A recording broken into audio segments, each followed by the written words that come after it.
We are live. Welcome, guys, back to another edition of the Earle Sports Bet Show. I'm Tim Earle, and we've got 10 baseball games today. So a little bit of a smaller card because some teams get off Thursday and they'll be back tomorrow. But we do have a nice sized card. I also do already have a CFL and 5 WNBA plays up on the site already. If you guys want to check out those are on the picksandparleys.net website. And then anybody watching on ESB, they will be part of the card for the member only. So if you guys are interested in any of that, check out that stuff. Before we jump into today's card, we'll look back at yesterday. It wasn't a great day. The last 2 days have been kind of rough. I think I'm down like 8 or 9 units in the last 2 days. I'm still number one on the site. Just kind of a rough 2 days, but we're gonna bounce back. Yesterday, I'm gonna call it a bad beat because I had Tampa Bay run line, and they went into the top of the ninth inning, up 6-2. Oakland scores 3 runs. There goes my run line. At least San Diego held on to the run line. I thought I was going to lose that one too. San Diego run line game 1, they win 6-4. Nationals game 1 was not the case. Same as Detroit game 2. Should have flip-flopped them. San Diego game 2 loser. Mets game 2 winner. Angels game loser, and the Arizona run line loser. So down 3.66 units yesterday. It is what it is. We bounced back today. And we go from there. We'll go ahead and say hi to the chat. What's up, bro? What you got going today? Well, we'll find out. So let's go ahead and jump into today's card. This is the 1 noon game today. It's the Minnesota Twins and the Miami Marlins. Miami got their 8-game winning streak. What was it? 8-game winning streak? 1, 2, 3, 4, 5, 6, 7. Yeah, 8-game winning streak snapped yesterday, losing 2-1 to the Twins. We got David Festa taking on Eduardo Perez. Festa this year for the Twins, 8 appearances, 7 starts, a 2-2 record, a 5.4 ERA in 36 2/3 innings pitched, 22 earned runs, 15 walks, and 38 strikeouts. On the opposite side, we got Eduardo Perez, who has pitched all of 4 times this year, and he's gone 12 innings, allowing 11 earned runs. Sorry, they don't have the numbers updated, so I have to do it in my head. 11 earned runs.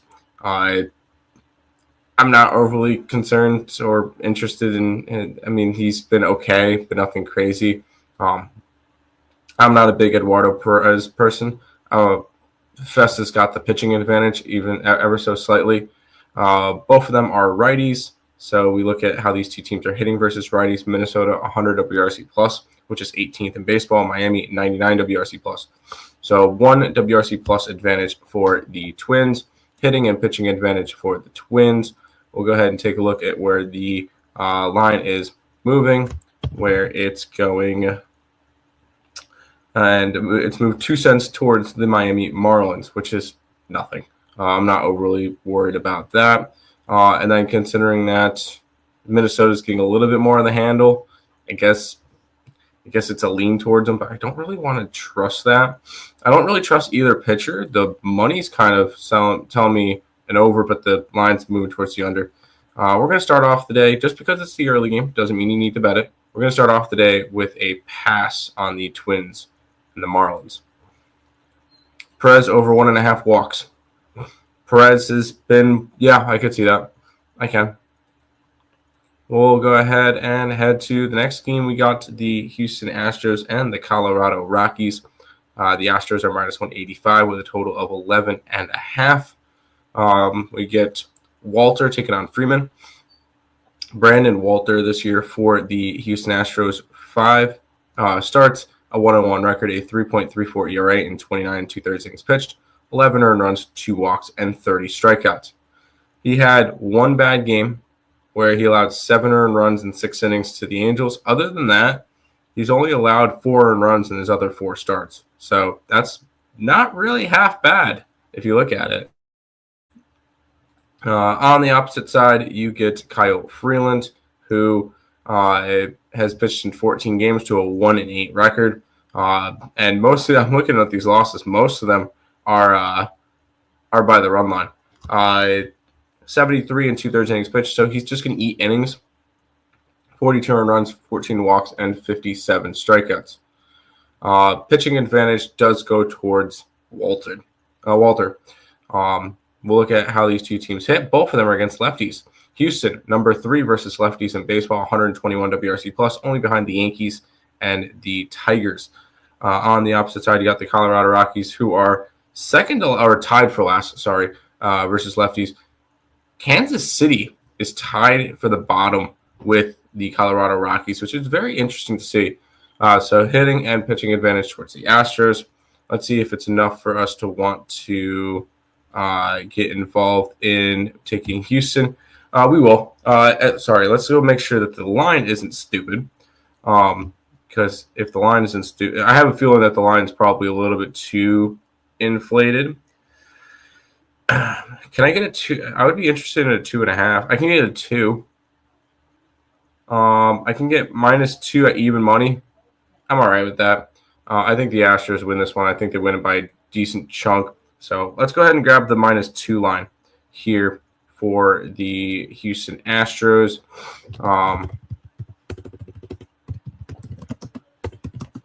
So let's go ahead for Houston. We're going to grab the Astros -2 to start our baseball day. Now we look at the next game where we get the Tigers and the Nationals. The Tigers are -155 with a total of 9.5. We get Enns versus Irving. Enns has pitched one time this year, and he had a good start. Because I remember taking the Athletics during this game, and because I saw the Enns hadn't pitched in the majors since 2021. He went 5 shutout innings, allowing 1 hit. So he looked good. And I do expect him to, maybe go and have to pitch a little bit more. Keep in mind, these two teams played a doubleheader yesterday.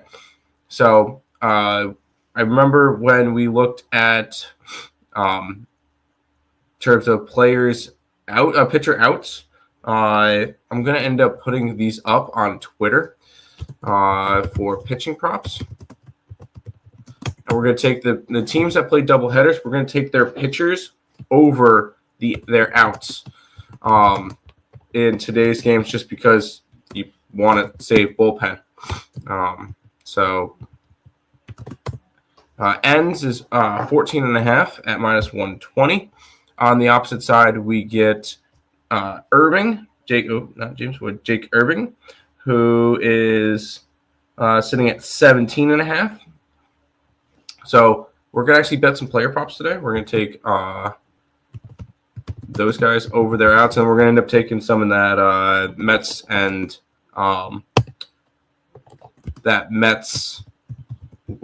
Milwaukee game, and Philadelphia does not play today. So we're not going to be able to do anything in that game, but we'll be taking those. But let's look at the actual we looked at ends already. Irvin this year has been a consistent piece, although his ERA is a little bit higher than they want it to be, 4.73. He's had a couple of bad starts, including his last one where he allowed 8 earned runs to the Angels. Granted, the Nationals still won that game 15-9. 17 starts for him, 6-3 record with that 4.73 ERA, 99 innings pitched, 52 earned runs, 30 walks, and 71 strikeouts. Pitching advantage, I'm going to give to Irving just because Enns has only pitched once since 2021. So I'm going to give it to Irving. We look at Nationals versus lefties, which is 89 WRC plus. Tigers versus righties, which is 110. Tigers have the hitting advantage, so we split that one 50-50. We look at the line movement now and see where it's going. The line is moving towards the Washington Nationals. Detroit's gone from 155 to 140. So that's an interesting line movement there. And with all the money coming in on Detroit, we are going to go ahead and grab the Nationals in this one. I'm not going to touch anything with the total. I'm going to grab the Nationals at plus 126. And we're going to roll with that.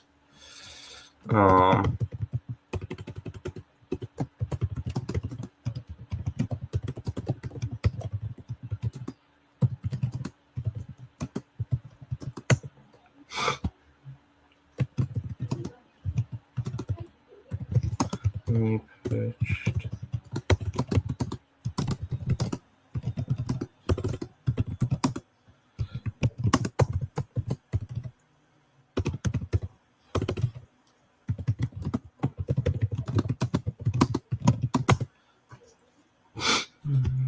I'm going to go ahead and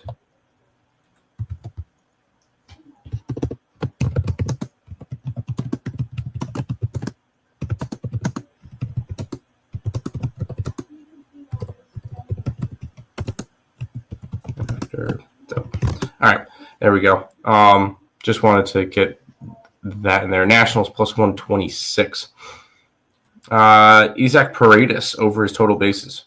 I'm taking that Houston -2. Yes, Houston -2 today. I'm all aboard. Supness, what's up, Lex? Nationals first run line first 5. I like the Nationals in general, so yes, I will agree with the Nationals. Here we go. This game is for first place in the American League East. The New York Yankees and the Toronto Blue Jays.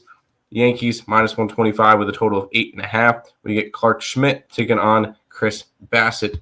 Clark Schmidt in this one, he's pitched 13 times this year to a 4-4 record, a 3.09 ERA, 75 and 2/3 innings pitched, 26 earned runs, 28 walks, 72 strikeouts. On the opposite side, you got Chris Bassett, who has pitched more this year. He's pitched in 17 games to a 7-4 record, a 4.29 ERA. He is coming off of getting bombarded by the Boston Red Sox, but 4.29 ERA, 94 and 1/3 innings pitched, 45 earned runs, 25 walks, and 93 strikeouts.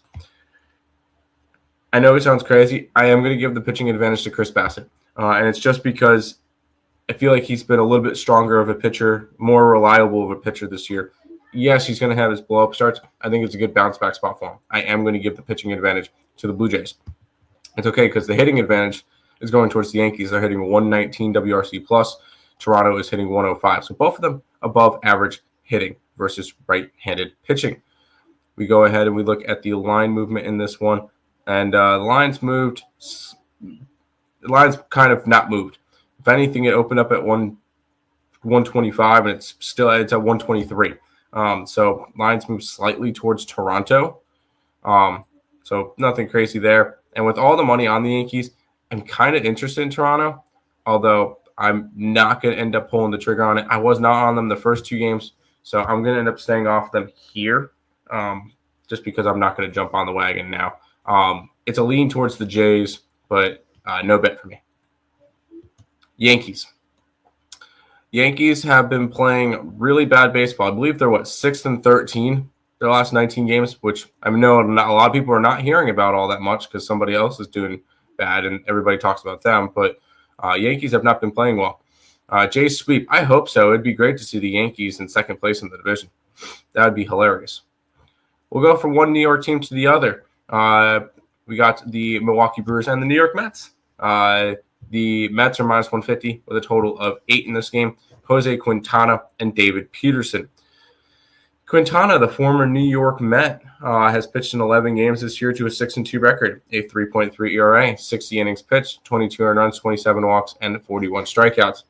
Just not enough, really. I mean, he's had 11 starts, so injury took him out for a little bit. On the opposite side, you got David Peterson.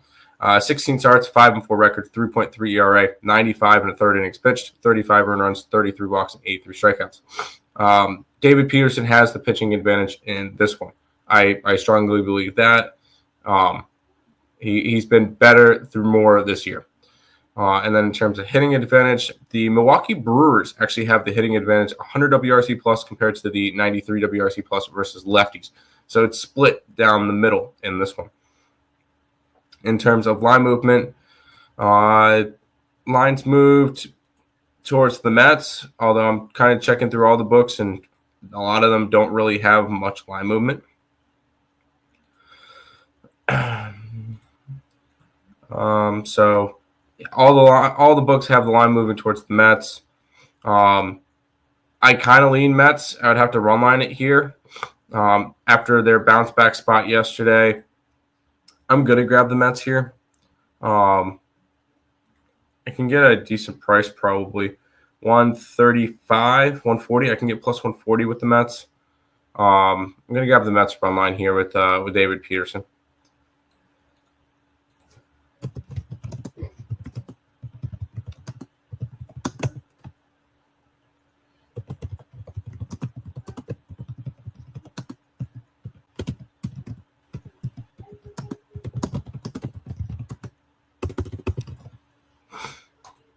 Boom. Mets run line plus 140. Bombers Yankees 2-game parlay. Aren't the Bombers and the Yankees the same thing? Brewers money line. No. Let's keep on rolling. We got the Atlanta Braves hosting the LA Angels. We got the Braves minus 150 with a total of 9. Soriano taking on Edler. Soriano this year, dude, he's been pretty solid for an Angels pitcher. 17 starts, a 5-5 record, 3.99 ERA. He was involved in that 15-9 game with the Nationals, where he allowed 8 earned runs in 4 innings. So his ERA is a little bit ballooned from that. 97 innings pitched, 43 earned runs, 45 walks, 84 strikeouts. I will tell you now, he's got the pitching advantage over Bryce Edler, who has not been good. Edler this year, 13 starts, a 2-5 record, a 5.82 ERA, 68 innings pitched, 44 earned runs, 24 walks, and 57 strikeouts. And he was involved in that 13-0 Phillies win over the Braves in their last game. So pitching advantage 100% towards the Angels. Hitting advantage is that more toward hitting advantage will be towards the Braves. 101 WRC plus versus 99, so slightly towards the Braves. So split that one down the middle too. In terms of line movement, line has moved 3 cents towards the Angels, and the line's moved 5 cents towards the under. In terms of where the money's coming in, more of the money's coming in on the Braves, and the line's moving towards the Angels. I'm going to grab the Angels here, especially after their ugly game yesterday. I am not a Bryce Edler guy, so I think that the Angels hit Edler hard. So I'm going to go ahead and take the Angels here in this one.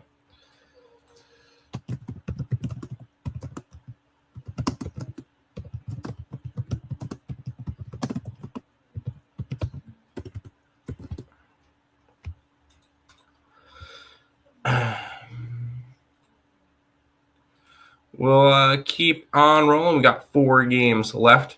We got the Guardians and the Cubs. The Cubbies are minus 145 with a total of 8.5. You get Luis Ortiz taking on, I believe it's Cade Horton. Luis Ortiz is here. 4.4 ERA and 16 starts, a 4.9 record. But when you're pitching, he's pitching for the Guardians, so I can't really use that excuse of, when you're pitching for a certain team. No. 88 and 2/3 innings pitched, 43 earned runs, 42 walks, and 96 strikeouts. He's been okay. It's been solid enough for a back of the rotation guy. Whenever you can get a back of the rotation guy in the mid 4s, fine. Cade Horton this year, a 4.8 ERA, but that's in 9 games, 8 starts, a 3-2 record, 45 innings pitched, 24 earned runs, 14 walks, and 33 strikeouts. He is coming off letting up 7 earned runs in his last start in 4 innings versus the Astros. In terms of pitching advantage, I'll probably give it to Luis Ortiz, so slightly. He's got they're about the same numbers wise, and Luis Ortiz has pitched a little bit more this year, so we'll give it to him. It's all right because the hitting advantage 119 going towards the Cubs, and Guardians are pretty low down at 93. So it's split. Pitching advantage Cleveland, hitting advantage Cubs. And in terms of line movement is going towards Cleveland. It's gone from 136 to 130. Line's also gone from 8.5 at minus 110 to 8.5 at minus 105 for the over. We look at the money where that's coming in. 78% of the bets, but only 63% of the money is coming in on the Cubbies, which is very interesting that the line's moving towards the Guardians. I am going to take the Guardians here. I'm going to take some dogs today. I kind of like it in getaway spots. So let's go doggies here. I'm going to grab the Guardians. I can get them at plus 130. Right? 130 is the best number I can get. Yep, according to ESPN Bet. So we're going to take the Guardians here versus the Cubbies.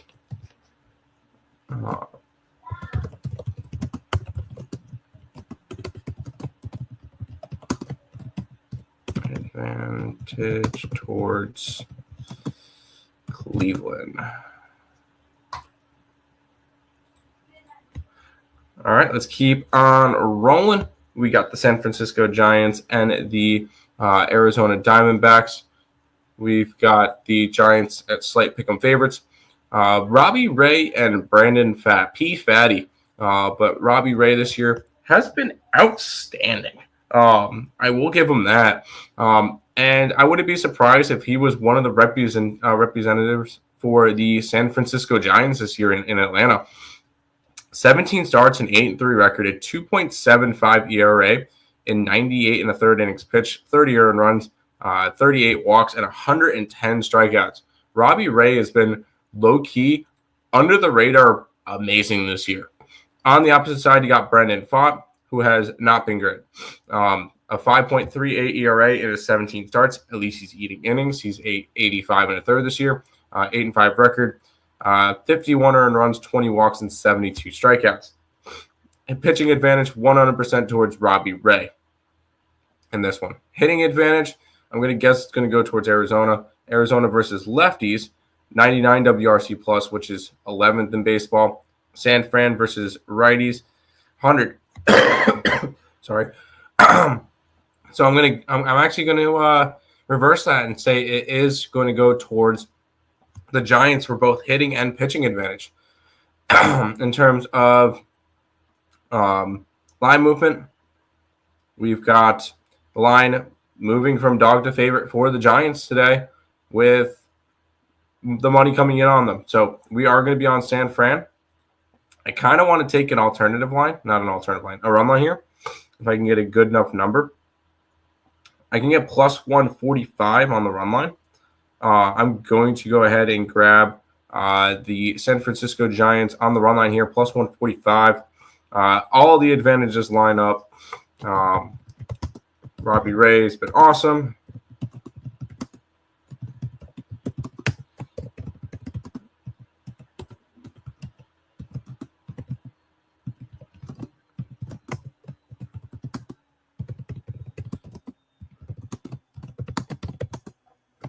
And so far, if I had to have a best bet for today, it is going to be the San Francisco Giants. So, San Fran, run line. D-backs, nope. Nope, I am not on the D-backs today. Not at all. 2 games left. We get the Kansas City Royals taking on the Seattle Mariners. Seattle's a minus 120 favorite with a total of 7.5. Good pitching matchup here, as we got Seth Lugo taking on Brian Lugo for the Royals. 15 starts, a 5-5 record, a 2.74 ERA, and 88 and 2/3 innings pitched, 27 earned runs, 27 walks, and 76 strikeouts. Don't be surprised if he's on the move at the deadline. And did they actually just switch it on me? Okay, who is pitching for the who is pitching for Seattle? Because I just refreshed when I went back to the thing. It's showing me Logan Evans now. I got Brandon Wu on MLB. What do we got on BetOnline? Because I know BetOnline always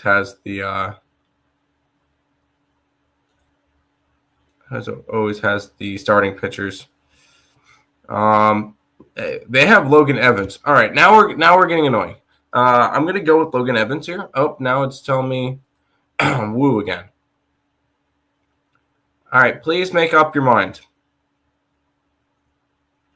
Oh, if it's, either way, I'm going to give the pitching advantage to Lugo. If it's Brandon Woodday, 16 starts, a 7-4 record, 2.93 ERA, 33 earned runs, 17 walks, 96 strikeouts, and 101 innings. If it's Logan Evans, which, no, I'm seeing Wu now. Okay. I am going to give the pitching advantage to Lugo ever so slightly. Although it's a really good pitching matchup here. Both of them with ERAs under 3. In terms of hitting wise, Kansas City, one of the worst in baseball, 86 WRC plus. Seattle is actually up at 113, so hitting advantage towards Seattle. We look at the line movement in this one. Line's gone from minus 145 to minus 120 for Seattle. So Kansas City's getting all the money now. Line's moving up.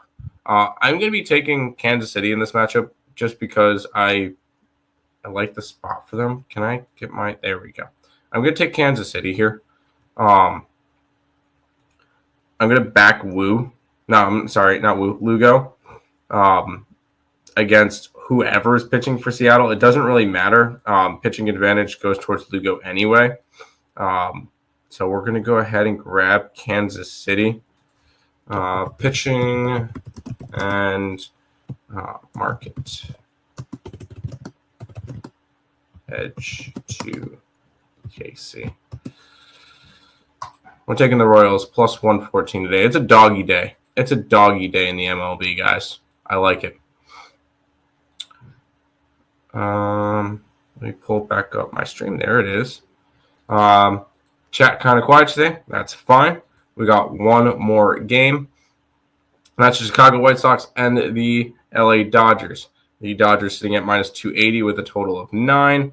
We get Aaron Savali, which is another guy that could get traded. Versus Dustin May.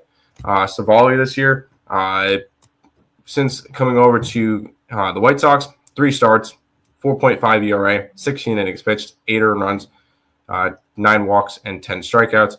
With Milwaukee, he had a 1-2 record in 5 starts with a 4.91 in 22 innings pitched, 12 earned runs, 6 walks, and 19 strikeouts. He's been meh this year. He demanded a trade. I don't know why he's not pitching all that well.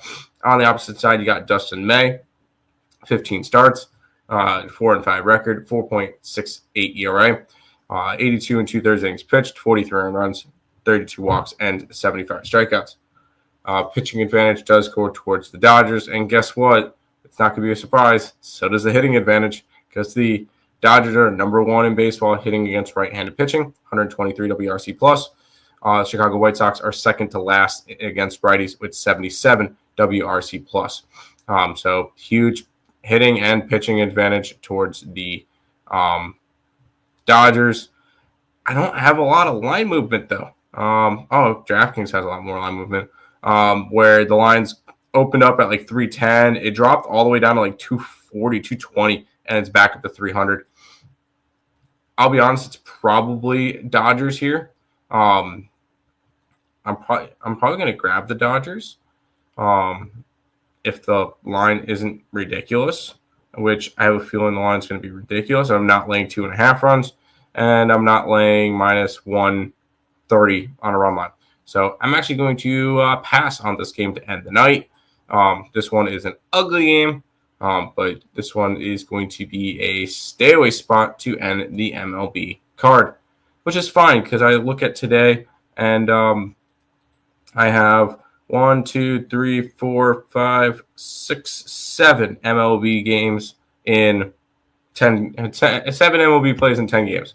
So I'm totally okay with that. Sounds like a good card to me. So that is going to wrap it up. I will say I'm not sure about a show tomorrow just because I think we're leaving early to go do stuff. So I'll keep you guys updated on that, but probably no show tomorrow on 4th of July. So we'll see from there. But that's going to do it for this edition of the Earle Sports Bet Show. I will see you guys next time with some more baseball.